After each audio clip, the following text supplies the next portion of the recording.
It's 6 a.m. For jockey John Hurdy's, it's time to go to work. And for one of Retama Park's leading riders, it's a job he's been doing most of his life. My family was involved in racehorses. My dad was a trainer. And then I started out at about 7. I had a little farm in the middle of the city of New Orleans. It was a very good learning experience because I learned how to handle a horse, work with a horse, groom a horse, feed a horse, ride a horse, all within a long span of time, from the time I was 7 till the time I was 16 years old. Come on, girl. Just as in other sports, jockeys and the horses they ride spend more time in practice than in competition. But for Hurdy's, early mornings mean more than just training with the horses. We get in at 6 o'clock in the morning, 6 days a week.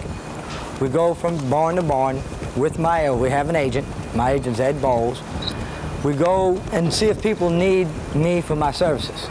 No, he does most of the groundwork, and he'll tell me where to go.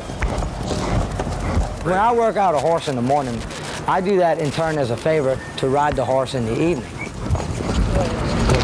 And it is in the evening where Retama Park and the jockeys mean business. Thank you. Program. A jockey's life is very tough. You don't know from one day to the next what you're gonna have. You got to sell yourself. That's just like tonight. I could be riding for a guy. He don't like the way I ride his horse. I don't ride for him again. Now I got to get another client to replace him. On this evening, Hurdy's will ride in 5 of Retama's 9 races. Everything about a jockey's life on a horse, there's something to answer for, no matter what it is. You know, I mean, if it's from your toes to the tip of your ears, you got to use every organ in your body. From your best football players to your basketball players to your baseball players to your hockey players, they're not as physically fit as we are. And since keeping track of all the different horses, names, numbers, and colors can get confusing, Hurdy's enlists the assistance of a valet to prepare for each race. You want to put the other ones on there? The ones that I got you? Yeah, those look like they're wearing pins. And for each of the races, the routine stays pretty much the same.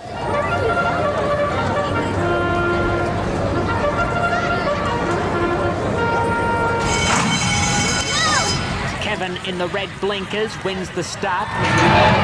Along the inside, Little Shepherd is the leader. At the 3/16th, and Little Shepherd at 16-1, giving a big sight. Little Shepherd every step of the way. On this particular night, Hurdy's will ride no winners. I had a couple of competitive horses tonight. It just wasn't good enough to win. They just didn't give me the try that I thought they would. Number 4, Play Big. Give this horse a big shot tonight. Next time they run, they might. John Hurdy's trying to cross and lead. We'll make some changes. We'll ride them a different way. We'll come back with them and see what happens. And even though he may have lost his races, Hurdy's didn't lose his sense of humor. They're gonna guess these man's weight. Yeah, they didn't put lead in your shoes, did they? Really? Here, lean over here. Winning always comes. You know, the more you ride, the more you win. And you know, like I said, I'm fortunate. I ride a lot of horses, and I got a lot of good people to ride for. The horses were good, and just wasn't good enough to win tonight. Tomorrow's just another day, starting at 6 o'clock in the morning.